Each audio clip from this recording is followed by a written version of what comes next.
गोस्वामी जी महाराज पूर्व प्रसंग में वर्णन किए श्री अनसुईया जी श्री सीता जी के बहाने जगत की नारियों को शिक्षा देने के लिए पतिव्रत धर्म की व्याख्या कर रही हैं।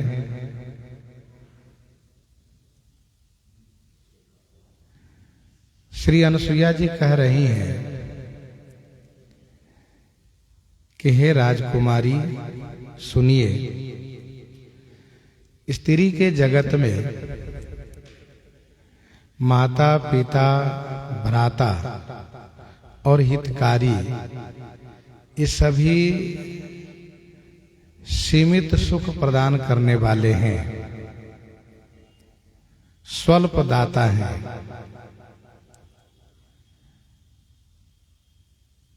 नारी के लिए जगत में उनके पति ही असीम दानी है। वह नारी अधम है जो ऐसे पति की सेवा नहीं करती हैं।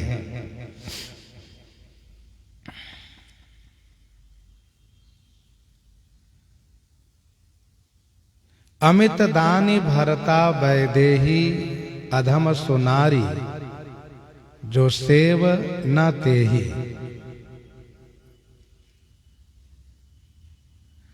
संसार में चार पदार्थ है, अर्थ, धर्म, काम और मोक्ष। इन चारों में से तीन अपने पति के द्वारा ही स्त्री को प्राप्त होता है,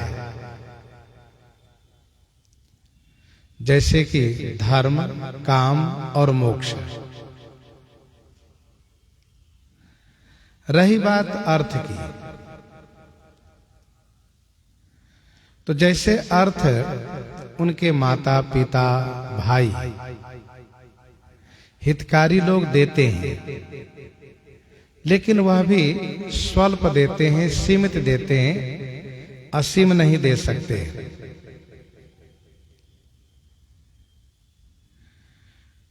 पति का दिया हुआ धन मां के दूध के समान है, अन्य का दिया हुआ धन बाजार के दूध के समान है। अब आप इसी से समझ सकते हैं कि कितना अंतर है। पति अपनी स्त्री को सब कुछ देता है, जैसे कि अपना गोत्र देता है, अपना सर्वस्व देता है। पत्नी का कर्तव्य क्या है? तो उसका कर्तव्य यह है कि वह मनसा वाचा कर्मणा अपने पति के चरणों में समर्पित रहे। तो अमित दानी भरता वैदेही, हे वैदेही,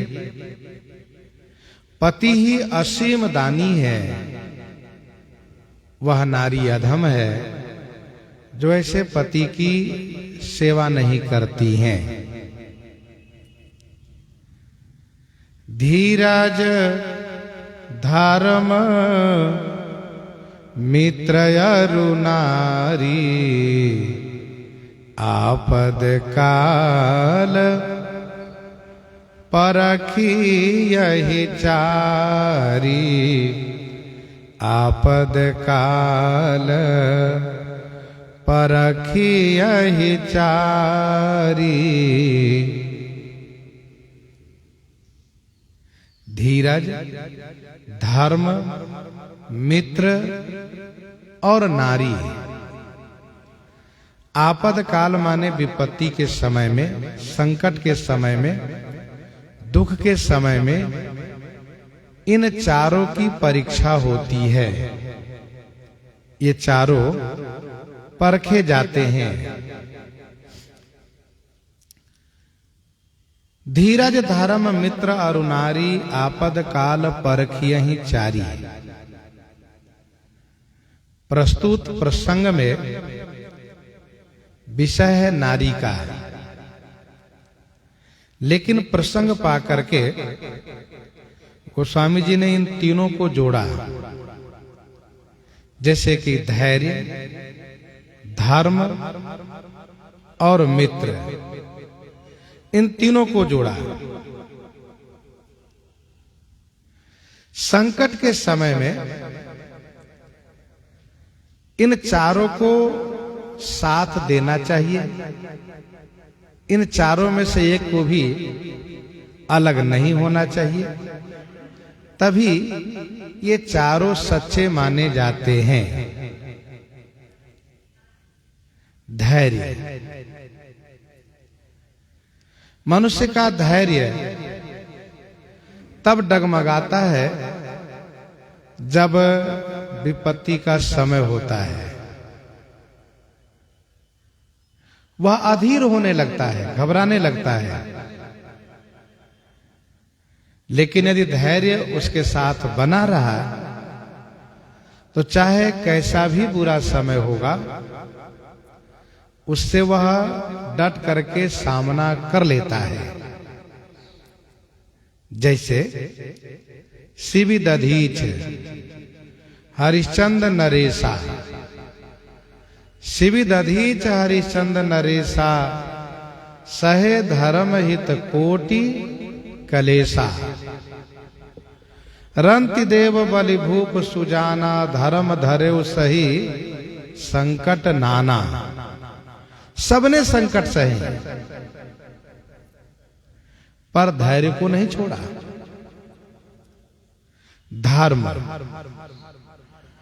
धर्म को भी नहीं छोड़ना चाहिए। धर्म बना रहे तो वह मनुष्य विजयी होगा। यतो धर्मस् ततो जयः। जहां धर्म है वहीं जय होगी। दोहावली 447 में गोस्वामी जी ने लिखा, तुलसी असमय के सखा, तुलसी असमय के सखा, धीरज धर्म विवेक, साहित्य साहस सत्यव्रत, राम भरोसो एक। तुलसी असमय के सखा, धीरज धर्म विवेक, ये सब कुछ समय के मित्र हैं। धीरज धर्म विवेक, साहित्य साहस, सत्यव्रत और श्री राम जी का भरोसा। तो धर्म की भी परीक्षा होती है विपत्ति के समय में। लोग थोड़े से संकट में धर्म को छोड़ देते हैं, जबकि ऐसा नहीं होना चाहिए। संकट के समय में धर्म में मजबूत बने रहना चाहिए, तो धर्म उसकी रक्षा करता है। दोहावली में ही 466 में गोस्वामी जी ने लिखा, सही कुबोल सांसति सकल, सही कुबोल सांसति सकल, अंगई अनट अपमान, तुलसी धर्मन परिहरिये, कही करि गए सुजान। सही कुबोल सांसति सकल, अंगई अनट अपमान, तुलसी धर्मन परिहरिये, कही करि गए सुजान। कुबोल सह लेना चाहिए, अन्याय सहना चाहिए, कठिन अपमान सहना चाहिए, लेकिन धर्म को नहीं छोड़ना चाहिए। ऐसा सुजान पूर्वाचार्यों ने, महापुरुषों ने कहा है। तो धर्म को भी हमेशा बने रहना चाहिए। रही बात मित्र की, तो मित्र को भी साथ देना चाहिए। विपत्ति काल कर सत गुण नेहा, श्रुति कह संत मित्र गुण एहा। विपत्ति काल कर सतगुण नेहा।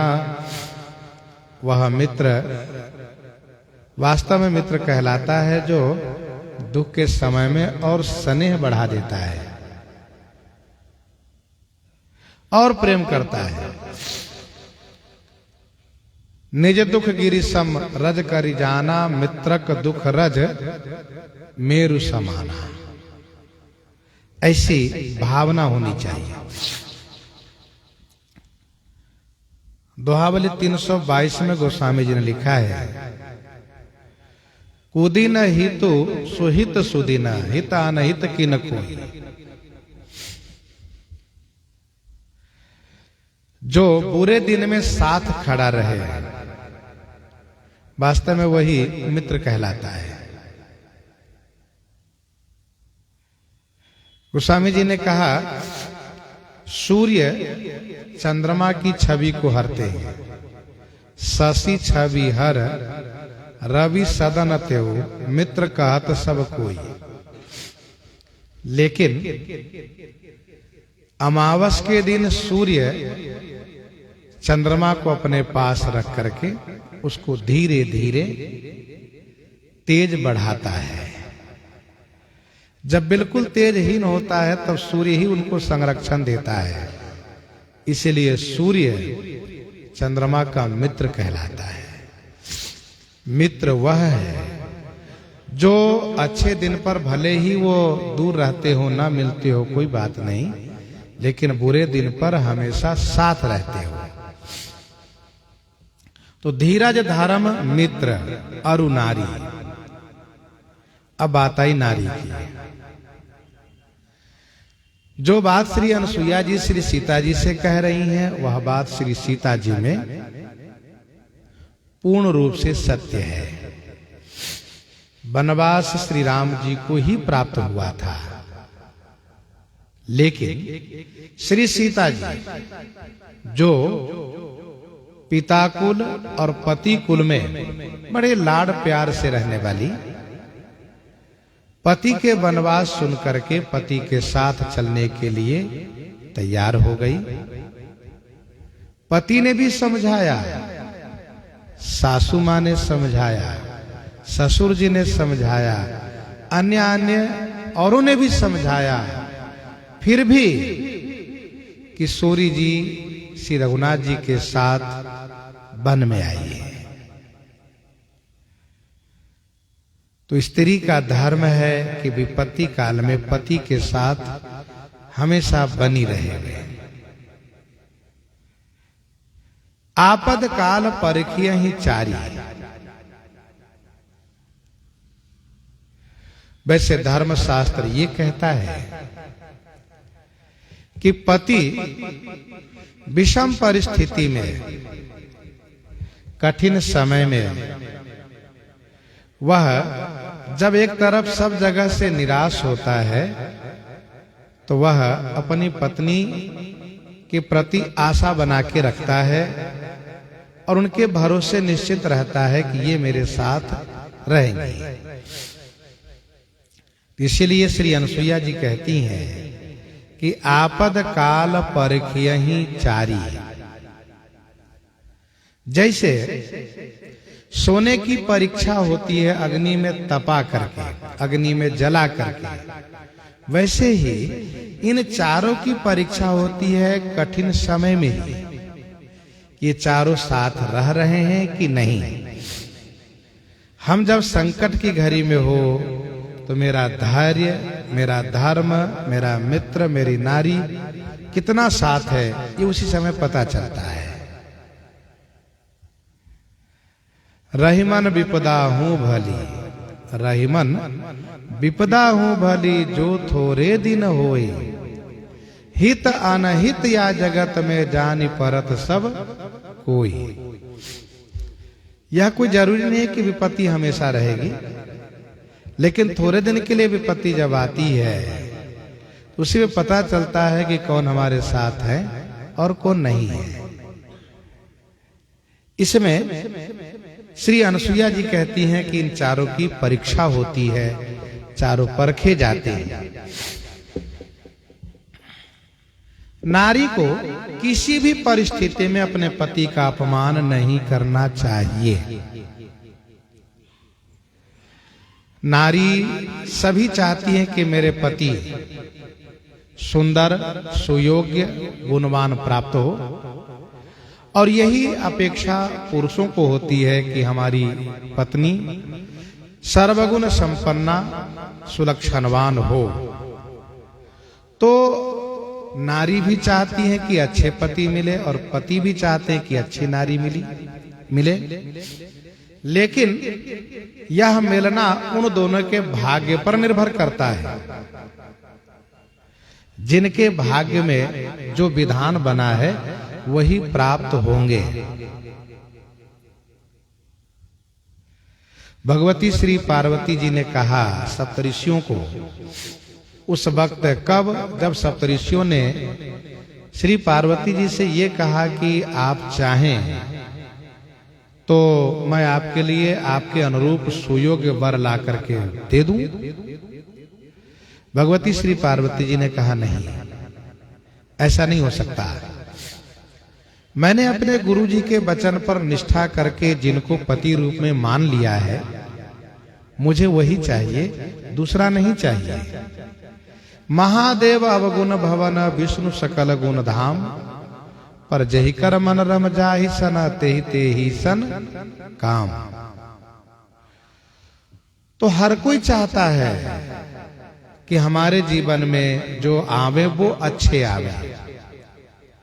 अच्छा का आना या ना आना ये उनके भाग्य पर निर्भर करता है। जैसा प्रारब्ध होगा, भाग्य होगा, वैसा ही प्राप्त होगा। इस बात को यहां कहने का आशय यह है कि आगे की पंक्ति में श्री अनसुईया जी कहती हैं कि चाहे पति उसके भाग्य से जैसे भी प्राप्त हुए हों, उन पति के प्रति परमेश्वर का भाव रख करके उनकी सेवा पूजा करें तो उनको कल्याण हो जाएगा। वे पति कैसे भी हो उसमें से, अच्छे हो तो बड़ी अच्छी बात है, लेकिन कैसे भी हो तो उसमें से कौन कौन। कहा वृद्ध रोग बस जड़ धन हीना, अंध बधिर क्रोधियति दीना। वृद्ध रोग बस जड़ धन हीना, अंध बधिर क्रोधियति दीना। वृद्ध रोग बस जड़ धन हीना। वृद्ध हो, रोग बस माने रोगी हो, जड़ माने मूर्ख हो, धनहीन माने निर्धन हो, अंध माने नेत्रहीन हो, बधिर माने बहिरा हो, क्रोधी हो, और अति दीना माने अति दीनहीन रहने वाला हो, बहुत गरीब हो। वृद्ध रोग बस जड़ धन हीना, अंध बधिर क्रोधी अति दीना। अब उस स्त्री के दुर्भाग्यवश ऐसे पति प्राप्त हुए कि उन पति से उनको कोई सुख प्राप्त नहीं हो सकता। लेकिन पति तो पति हैं, उनकी सेवा यदि भगवान मान करके करती हैं तो उनका परलोक अवश्य बनेगा। जीवन में दुख व सुख, अच्छे व बुरे, योग्य व अयोग्य, जो हमें प्राप्त होते हैं ये हमारे अनंत जन्मों के प्रारब्ध का परिणाम है, कर्म का परिणाम है।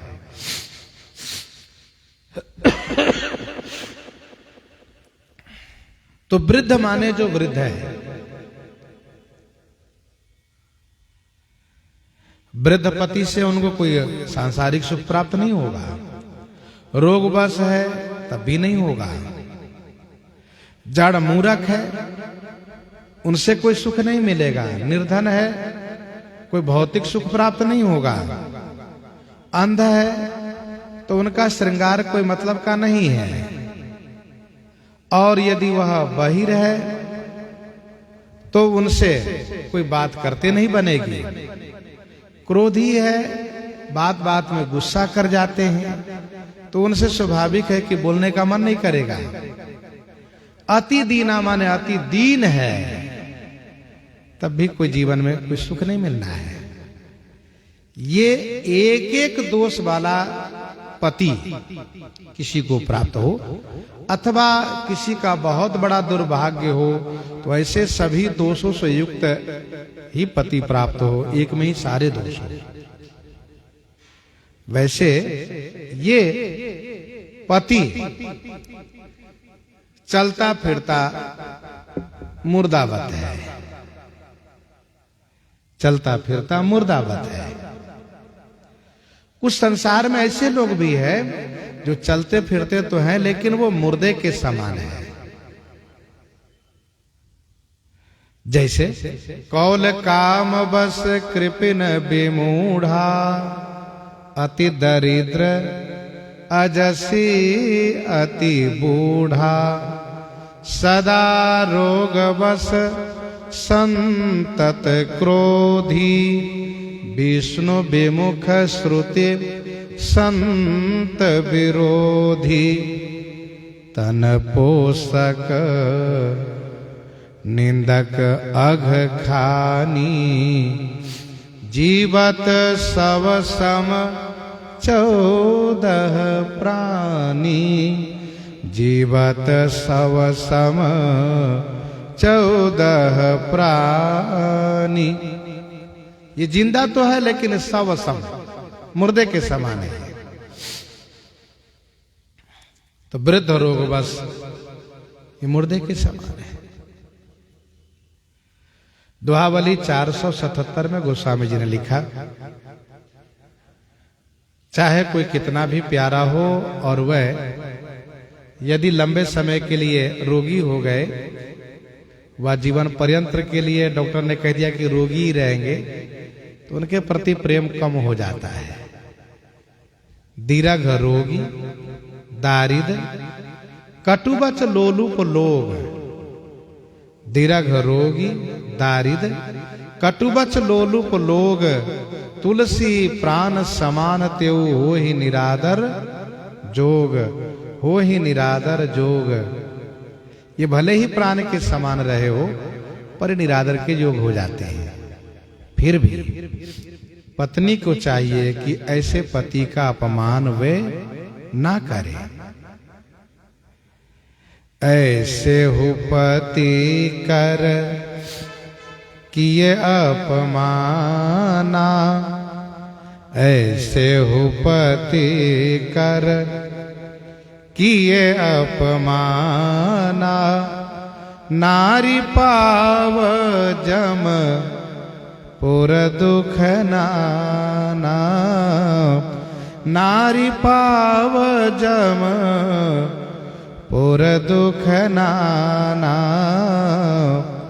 ऐसे उपति कर किए अपमाना।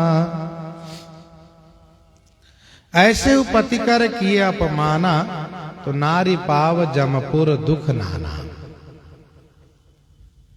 ऐसे भी पति का यदि उन्होंने अपमान किया तो वह नारी जमपुर में नाना दुख पाव, जमपुर में नरक में अनेक दुख प्राप्त करती हैं।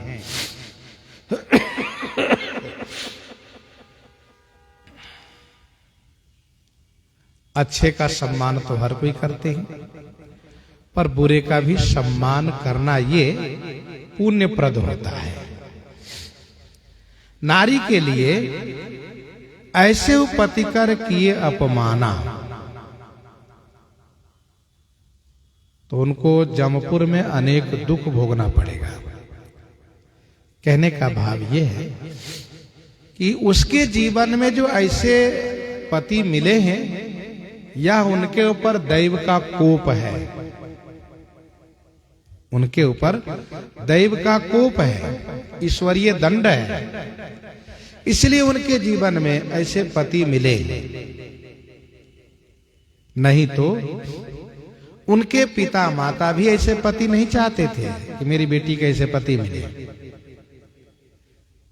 फिर भी उनको दुर्भाग्यवश ऐसे पति प्राप्त हुए। अब जब मिल गए हैं तो उस नारी का धर्म यही है कि उनको सेवा करे, उनकी सेवा करे। ऐसे उपतिकर किए अपमान, तो नारी पाव जमपुर दुख नाना।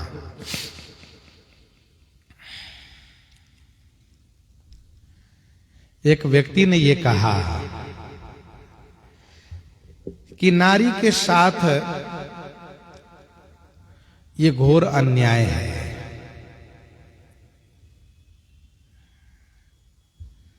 उनके लिए इतना कठिन मार्ग बताया है मनीषियों ने, शास्त्रों ने, ये उनके साथ अन्याय है। अब उनके जीवन में ऐसे पति प्राप्त हो, वृद्ध हो, रोगी हो, जड़ हो, धनहीन हो, अंधा हो, बहिरा हो, क्रोधी हो, अति दीन हो, फिर भी उनका सम्मान करे, उनकी पूजा करे। इस पर समाधान संतों ने ये किया है कि उस नारी के कर्म के अनुसार उनको दैवीय दंड मिला है, ये मानना चाहिए। उनके साथ अन्याय नहीं हुआ है, ये दंड मिला है उनके कर्मों का। दूसरा यह है कि पुरुषों के लिए जितना शास्त्रीय निर्देश किया गया है उतना स्त्री के लिए नहीं है। पुरुषों के लिए चारों आश्रम में से 3 आश्रम कठोरता पूर्वक, संयम साधन पूर्वक जीने के लिए शास्त्र ने कहा है। जैसे उनका एक आश्रम है ब्रह्मचर्य आश्रम पुरुष के लिए, तीसरा है वानप्रस्थ आश्रम, चौथा है संन्यास आश्रम। ये कठोर उनके लिए आदेश है।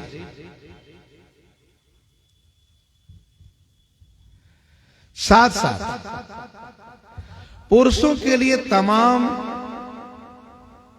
धर्म मार्ग बताए गए हैं जिस पर चलने से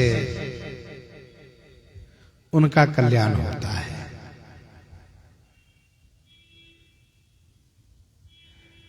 लेकिन स्त्री के लिए एक ही मार्ग है, केवल वह पति को परमेश्वर मान करके उनकी सेवा करे। एक ही रास्ता है, एक ही विधि है उनके लिए। यहां पर श्री अनुसुईया जी ये कहती हैं कि स्त्री के अपने कर्म के अनुसार जैसे पति प्राप्त हो जाए, भाई हमारे पिता हमारे लिए भगवान है। लोग चाहे कुछ भी कहें, लेकिन वे हमारे लिए भगवान है। वैसे ही स्त्री के कर्म के अनुसार उसके पति जो प्राप्त हुए हैं उनके लिए वही भगवान है, चाहे वो बुरे हो या अच्छे हो। उनका अपमान नहीं करना चाहिए, अपितु उनकी सेवा करनी चाहिए। एक ही धर्म एक व्रत नेमा,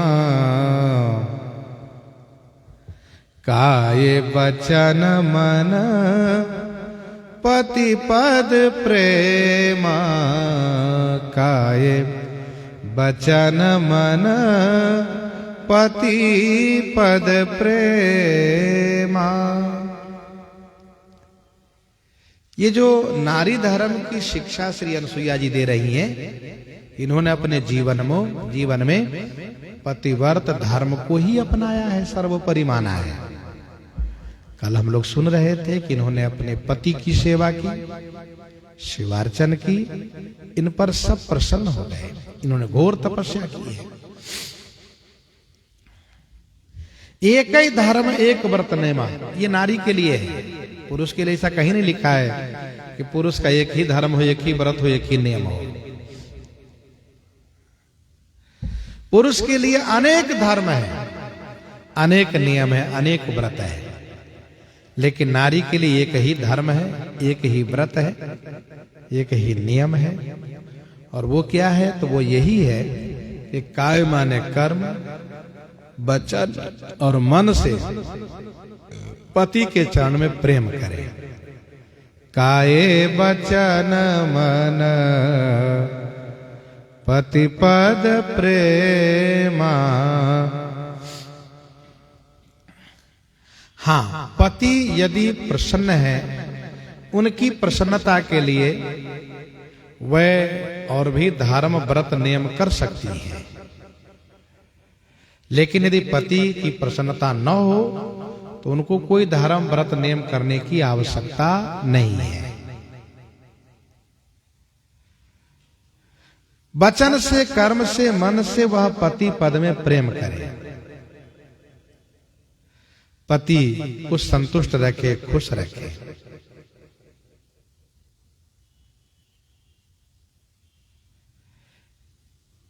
एक ही धर्म एक व्रत नेमा, काय वचन मन पति पद प्रेमा।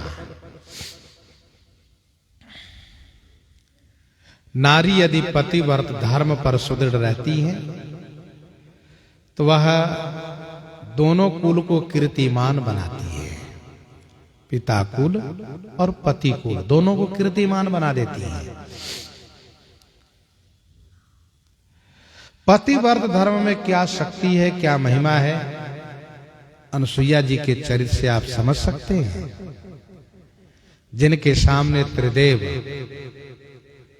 को झुकना पड़ा, त्रिदेव को पुत्र बनना पड़ा, ये पतिव्रत धर्म की महिमा है।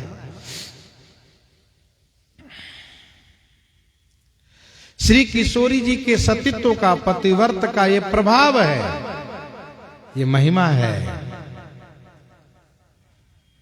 कि श्री हनुमान जी ने लंका जला दी, लेकिन हनुमान जी के एक रोम भी नहीं जले।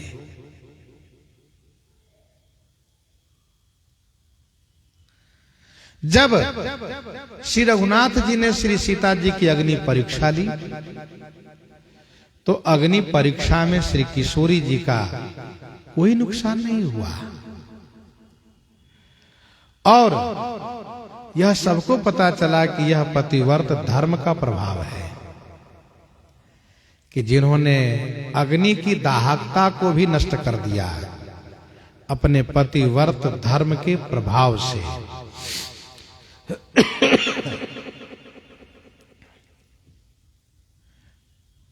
एक पतिव्रता है शिव्या, जिनकी कथा पुराणों में गाई गई है। उनके पति अच्छे नहीं थे, उनके पति अच्छे नहीं थे, रोगी थे, और रोग में भी उनको कुष्ठ रोग हो गया था, गलित कुष्ठ हो गया था। शिव्या ने अपने जीवन पर्यंत पतिव्रत धर्म का पालन किया था, लेकिन उनके पति ने व्यभिचार किया था, पाप किया था, और उसी पाप के परिणाम स्वरूप उनको गलित कुष्ठ हो गया था। फिर भी शिव्या उनकी सेवा करती थी, उनसे नफरत नहीं करती थी, उनको भगवान मान के सेवा करती थी। गणिकाओं से प्रेम करने के कारण उनकी आदत बिगड़ी थी, एक दिन उन्होंने राजमहल की गणिका को देखा तो उसके प्रति इनका मन आकर्षित हो गया, प्रभावित हो गया। अब इनके पास वह सौंदर्य नहीं है, इनके पास धन नहीं है जो उस गणिका को ये प्रभावित कर सके, प्रसन्न कर सके। लेकिन अब मन उनमें जा चुका है, इसलिए वे व्यथित हो उठे, परेशान हो गए। एकदम से इनका मन उनमें आसक्त हो गया, खाना पीना छोड़ दिया उसने। सेबिया ने एक दिन पूछा कि ऐसा कोई रोग आप में है नहीं, फिर आप भोजन पानी क्यों छोड़ दिए हैं, क्या बात है आप बताइए।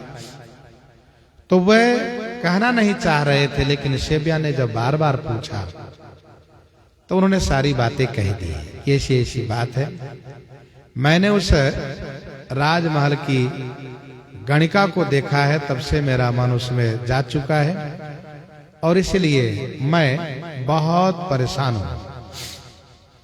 पर धन्य है सेबिया, सुनकर उनके प्रति कोई गुस्सा नहीं आई, कोई नफरत नहीं हुआ। उन्होंने कहा ठीक है, आप भोजन ग्रहण करें, मैं प्रयास करती हूं उस गणिका को आपके प्रति प्रसन्न होने के लिए, आपकी इच्छा पूर्ति करने के लिए वह राजी हो जाए, ऐसा मैं प्रयास करती हूं। इन्होंने माना और इन्होंने जब मान लिया तो सेबिया उस गणिका के द्वार पर ब्रह्म मुहूर्त में जाती हैं, चौका लगा करके, और बढ़िया कलश रख करके चली आती है। कलश रख करके दिया जला के चली आती है। गणिका जब जग करके बाहर निकलती है तो वे आश्चर्यचकित होती हैं। मेरे प्रति भक्ति करने वाला कौन हो सकता है जो इस प्रकार से चौका लगा करके, कलश रख करके दिया जला देना, मेरे लिए शुभ कामना करना, ये कोई न कोई आध्यात्मिक, सनातनी और धार्मिक व्यक्ति का ही विचार हो सकता है। मैं तो गणिका हूं, मुझे कुछ करने के लिए लोग धन का उपयोग करते हैं, धन देते हैं, पर इस तरह से एक मांगलिक विधान करना, शुभ मंगल करना, शुभ करना, ये तो किसी न किसी विशेष का काम है। सेबिया इस प्रकार से कर रही हैं। एक दिन उन्होंने देख लिया, उनके मन में हलचल हुआ, ये तो पतिव्रता है, इनकी बड़ी प्रसिद्धि है नगर में, इससे भी महान पतिव्रता है, फिर एक वेश्या की, गणिका की ये इस प्रकार से मंगल विधान क्यों करती है, कलश आदि क्यों रखती है, चौका क्यों लगाती है द्वार पर, सेवा क्यों कर रही है मेरी। तो उन्होंने, उस गणिका ने सेबिया से कहा, क्या आप मुझे नरक में भी नहीं रहने देना चाहती?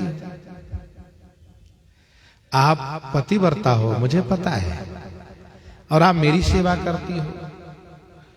तो सेबिया ने कहा, सेवा वही करता है जिनको कोई चाहना होती है, कुछ न कुछ तो कामना होगी तभी तो कोई सेवा करेगा,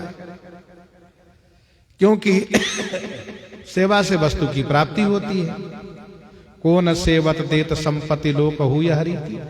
तो गणिका ने कहा, तुम जो कहो मैं देने को तैयार हूं, तुम्हें जो धन चाहिए, जो चाहिए मेरे पास, सब तुम्हारे लिए समर्पित होगा। कहा, नहीं, धन नहीं, मुझे तुम्हारा तन चाहिए। कहा, तन? तुम क्या करोगी तन लेकर के? कहा, जब तुम वचन दोगी तब मैं बताऊंगी। तो गणिका ने वचन दिया, और सेबिया ने जब बताया कि मेरे पति का मन तुम्हारे ऊपर आ गया है, तो गणिका ने कहा कि वैसे तुम्हारे पति मेरे योग्य तो नहीं है, लेकिन तुम्हारी सेवा से मैं ये सोच करके स्वीकार कर रही हूं कि मैंने जीवन में तो हमेशा बुरे काम किए हैं, लेकिन एक अच्छा काम कर ले जाऊं, पतिव्रता की सेवा कर ले जाऊं। मैं तुम्हारी सेवा समझ करके मैं स्वीकार करती हूं। ठीक है, तुम अपने पति को ले आना, मेरे पास पहुंचा देना। इस प्रकार से कहा। यह बात सेव्या ने अपने पति को बताया, पति को स्नान आदि करवाया, खूब बढ़िया कपड़े आदि पहना करके जब लेकर के चली तो वर्षा होने लगी। वर्षा होने लगी तो सेव्या ने सोचा कि इनका तो सारा श्रृंगार ही बेकार हो जाएगा, तो उन्होंने कंधे पर रख लिया, पति को बैठाया, कंधे पर बैठाया। अब जब वह सेव्या जा रही थी तो रास्ते में ही मांडव्य ऋषि फांसी पर झूल रहे थे। मौत की सजा राजा ने दी थी और वे चौराहे पर फांसी पर झूल रहे थे। उनके चरण में सेव्या के पति का सिर टकराया, वे हिल गए और हिल गए तो उनको बड़ा कष्ट हुआ। उन्होंने श्राप दिया कि जिसने मुझे इस अवस्था में हिलाया है उसकी मृत्यु सूर्य उदय होते ही हो जाएगी। जैसे ही उसने सुना वैसे ही वह एकदम से भयभीत हो गया और पत्नी सेव्या से कहा, देवी सुनो, तुम इसी क्षण वापस चलो, घर चलो। सेव्या ने कहा, बात क्या है? कहा, जो बातें घर चल के बताऊंगा, घर ले चलो मुझे। तो पति बरता है। घर वापस आई, पूछा तो उसने सारी बातें कही कि ऐसी ऐसी बातें हैं, मुझे श्राप हो चुका है, इसीलिए अब मेरी मृत्यु सूर्य उदय होते ही हो जाएगी और ये कोई सामान्य व्यक्ति का श्राप नहीं है, ऋषि मांडव्य का श्राप है।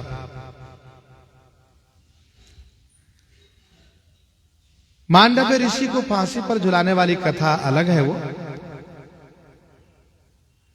चोर उस नगर में चोरी किया था, सिपाहियों के पीछा करने पर वह मांडव्य ऋषि के आश्रम में सामान रख करके और भाग लिया था चोरों ने। सिपाहियों ने यह मान करके कि इन चोरों के सरदार संरक्षण देने वाले ये ऋषि हैं, इसलिए सारा सामान यहां बरामद हुआ है। तो राजा ने उन्हें फांसी की सजा सुना दी। सिपाहियों के द्वारा प्रमाण देने पर उनको फांसी की सजा सुना दी, लेकिन मांडव्य निर्दोष थे, इसलिए फांसी पर टंगने के बाद भी उनकी मृत्यु नहीं हुई थी। ये बड़ी बात है। अब सेव्या के पति ने घर पर आकर के बताया तो सेव्या ने कहा, नहीं, आपकी मृत्यु नहीं हो सकती। कहा, तुम पागल हो, तुम ना समझो, एक ऋषि का वचन असत्य नहीं होगा। मांडव्य ऋषि का वचन है, मेरी मृत्यु तो होगी। तब सेव्या ने कहा कि यदि मैंने जीवन में मन से, वचन से, कर्म से पतिव्रत धर्म का पालन किया है, जो मन वच क्रम मम उर्माही तजि रघुवीर आन गति, नाही तौ कृषानु सबके गति, जाना मोकह हो श्रीखंड समाना। श्री किशोरी जी ने कहा। तो ऐसे इन्होंने कहा कि यदि मन से, वचन से, कर्म से मैंने पतिव्रत धर्म का पालन किया है तो भगवान भास्कर उदित नहीं होंगे। और हुआ वही, भगवान भास्कर उदित नहीं हुए, उनका रथ रुक गया। देवलोक में हाहाकार मचा, अब क्या होगा? फिर सब देवताओं ने ब्रह्मा जी से कहा, ब्रह्मा जी ने आकर के श्री सेव्या से कहा, देवी सेव्या, तुम भगवान भास्कर को उदित होने दो, मांडव्य ऋषि के श्राप को भी फलीभूत होने दो, लेकिन तुम विधवा नहीं होगी, तुम्हारे पति को जीवित मैं करके जाऊंगा। कहा, ठीक है, जब ऐसी बात है तो ठीक है। और ब्रह्मा जी वहीं पर बने रहे हैं। सेव्या जी ने जब यह बात मान ली है तो सूर्य भगवान का रथ आगे चला है। फिर उनके पति की मृत्यु हुई है, ब्रह्मा जी ने उनके पति को जीवित किया है, स्वस्थ किया है, ब्रह्मा जी की कृपा हो गई। फिर इसके बाद उनके पति में सद्बुद्धि आ गई है, धर्म विचार आ गया है और वास्तव में धर्म में प्रवृत्त हो गए हैं। लेकिन उस कथा को यहाँ कहने का अभिप्राय ये है कि नारी के जीवन में एक ही धर्म एक व्रत नेमा, काय वचन मन पति पद प्रेमा। यही उसका धर्म है, यही उसका व्रत है, यही उसका नियम है। जगपति व्रता चारि विधि आही, वेद पुराण संत सब कही, वेद पुराण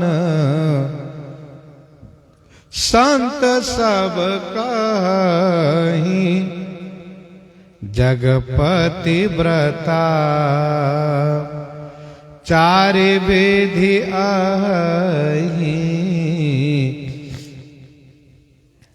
जगपति व्रता चारि विधि आही, वेद पुराण संत सब कही।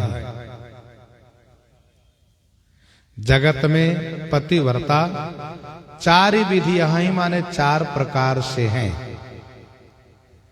जगत में पतिव्रता नारी चार प्रकार से हैं। इस बात को वेद पुराण तथा सभी संत कहते हैं।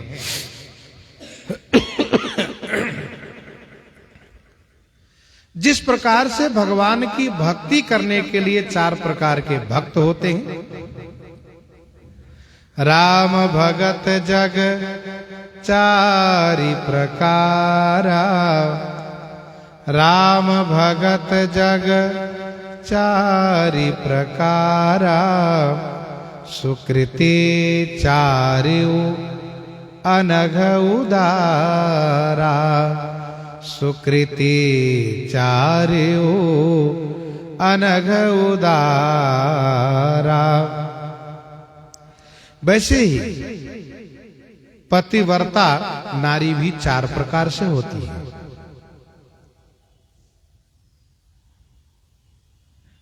जग पतिव्रता चारि विधि आही, वेद पुराण संत सब कही। श्री अनुसुईया जी ने जो शिक्षा श्री किशोरी जी को दी है,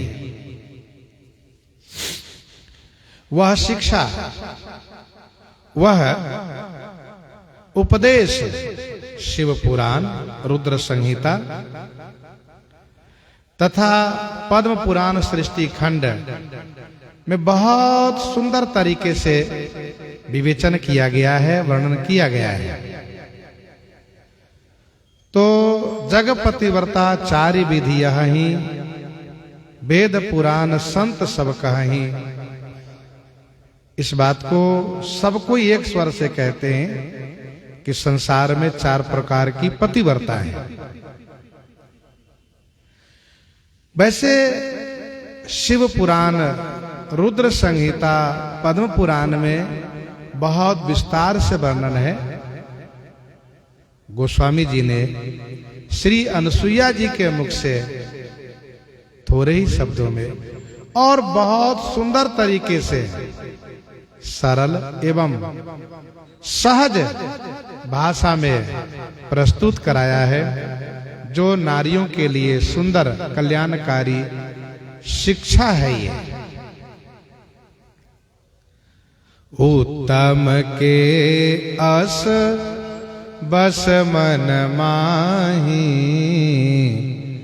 उत्तम के अस बस मन माही,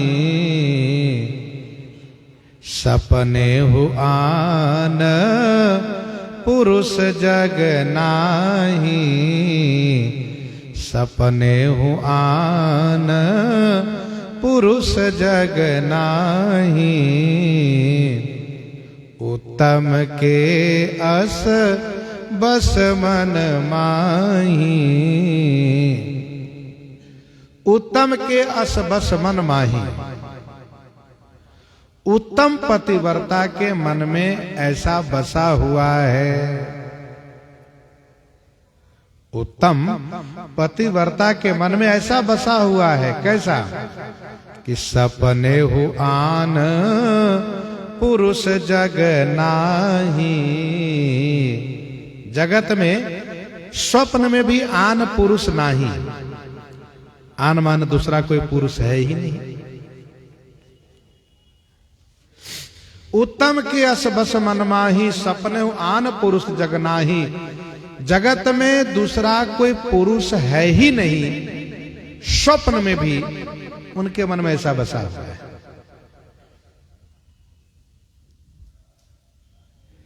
ये उत्तम पतिव्रता है। जब कोई और पुरुष ही नहीं है सिवाय उनके पति को छोड़ करके, तो किसी के प्रति उनके मन को जाना ये संभव ही नहीं है। मोहन नारी नारी के रूपा, नारी कभी नारी के रूप पर विषय को लेकर के विमोहित नहीं हो सकता है।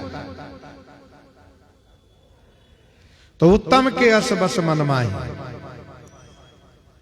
वैसे भक्ति मार्ग में उत्तम भक्त वे होते हैं जिनके मन में अपने इष्ट देव के सिवा कोई और की छवि ही नहीं आती है। अब जैसे कि श्री हनुमान जी महाराज हैं, लक्ष्मण जी महाराज हैं, उत्तम है। तो उत्तम के अस बस मन माही।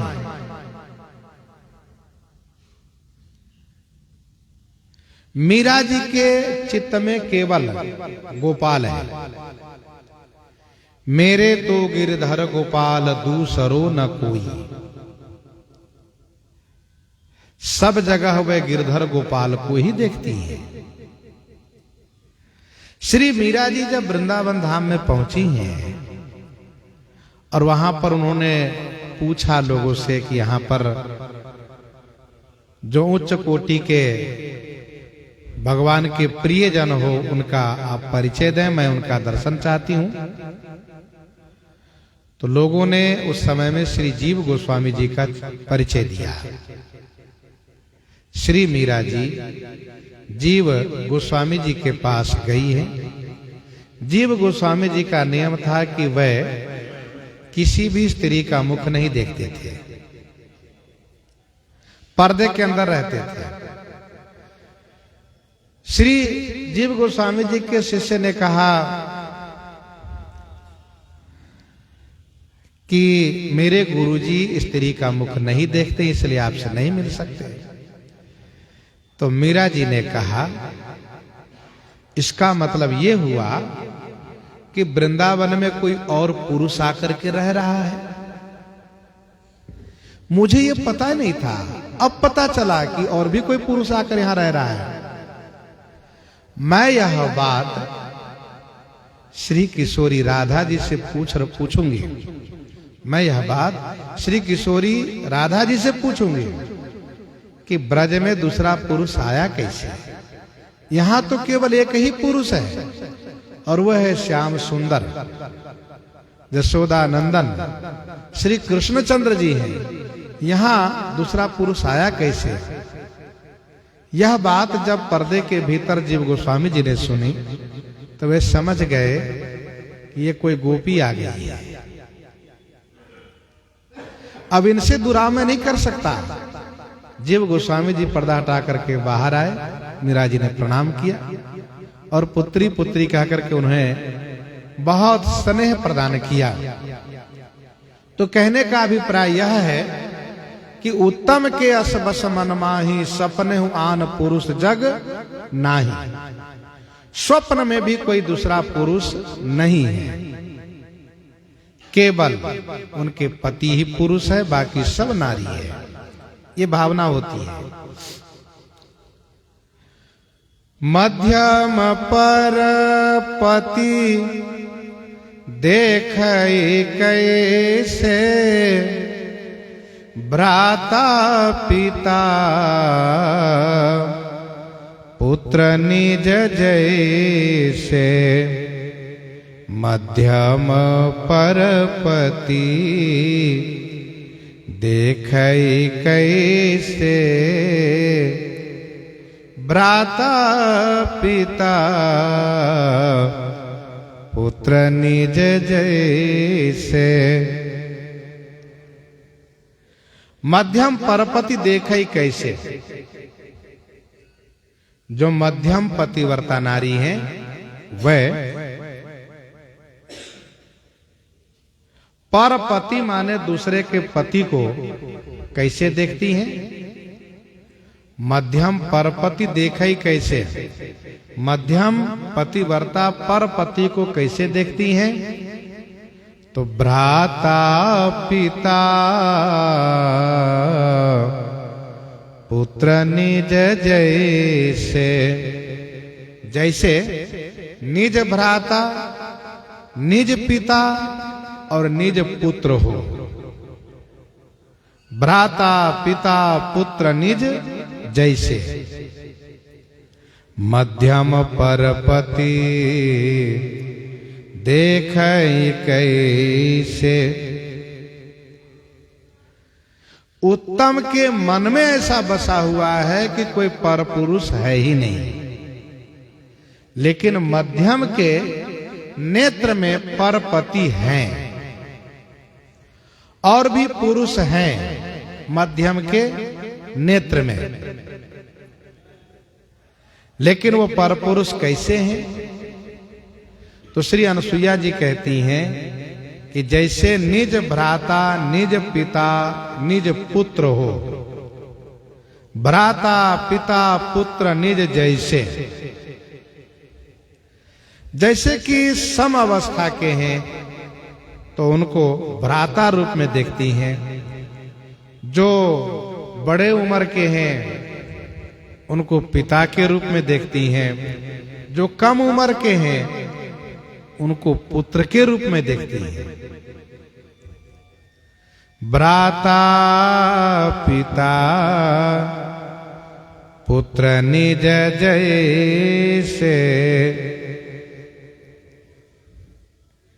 जैसे निज भ्राता हो। यहां निज की बात है, अपने भाई अपने पिता अपने पुत्र। मनु जी महाराज ने फिर भी मनु स्मृति में यह कह करके मना किया है कि निज है फिर भी एकांत में नहीं रहना चाहिए, क्योंकि भ्राता पिता पुत्र उर्गारी पुरुष मनोहर निरखत नारी। अपनी सुरक्षा और बचाव के लिए एकांत में नहीं होना चाहिए। तो भ्राता पिता पुत्र निज जैसे ये मध्यम है। और तीसरे निकृष्ट कहा धर्म विचारी। धर्म विचारी समुझी कुल रही। धर्म विचारी समुझी कुल रही। सो निकृष्ट त्रिय श्रुति अस कहई। सो निकृष्ट त्रिय श्रुति अस कहई। धर्म विचारी समुझी कुल रही। धर्म विचारी समुझी कुल रही। सो निकृष्ट त्रिय श्रुति अस कहई। धर्म को विचार करके कुल की मर्यादा को समझ करके जो अपने आप को संभाल करके रहती हैं, पतिव्रताओं में यह तीसरे श्रेणी की पतिव्रता है। सो निकृष्ट त्रिय श्रुति ऐसी कहाई। श्रुति ऐसी कहती है यह निकृष्ट पतिव्रता है, यह तीसरे श्रेणी की पतिव्रता है।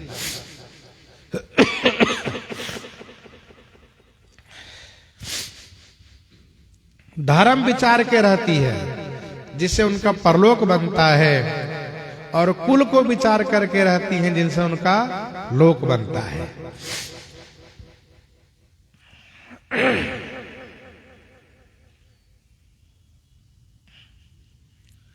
धर्म विचार समुझ कुल रही। सो निकृष्ट त्रिय श्रुति अस कहई।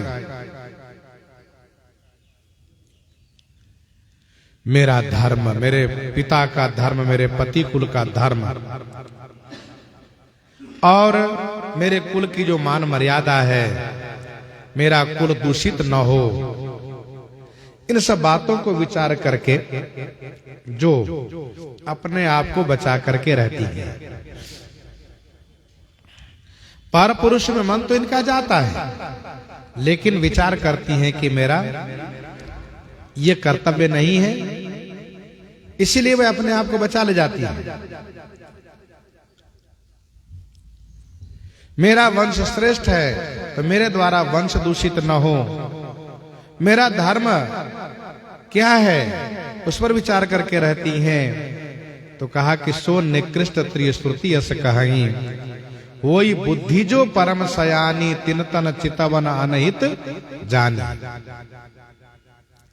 ये बुद्धि की सयानपना है, मन तो गया लेकिन बुद्धि से इन्होंने अपने आप को समझा लिया। बिनु अवसर भयते रह जोई, जाने हूँ अधम नारी जग सोई। बिनु अवसर भय तेरह जोई, जाने हूँ अधम नारी जग सोई।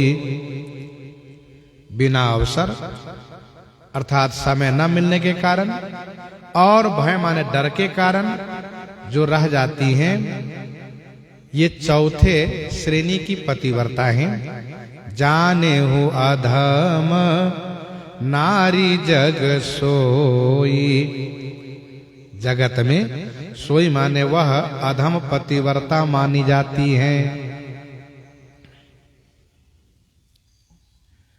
मन उनका गया, मन ने निश्चय भी किया लेकिन समय नहीं मिला, बिनु अवसर, और भय लगा, जैसे कि पति से भय हुआ, सास ससुर का भय हुआ, ननद का भय हुआ कि यदि मेरा यह कुचाल किसी को पता चला मुझे जिंदा नहीं छोड़ेंगे।